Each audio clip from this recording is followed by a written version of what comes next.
কি রান্না হয়েছে গিন্নি এখন দুপুরে না সকালে? এটা দুপুর নয়, সকালের টিফিন। খিচুড়ি করেছি শীতের সব সবজি দিয়ে, সামা চালের খিচুড়ি।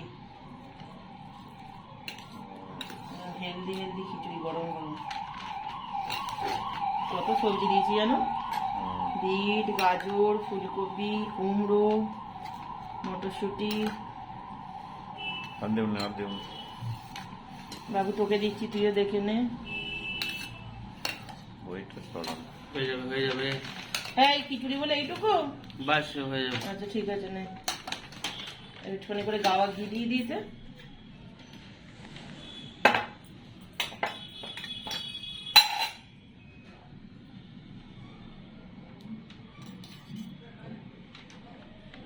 আর একটা করে ডিম সিদ্ধ, সকালের নাস্তা আমাদের। তো বন্ধুরা, এটাই সকালের জল খাবার। কেমন হয়েছে অবশ্যই কমেন্টে জানাবেন। ভালো লাগলে একটা লাইক করে দেবেন।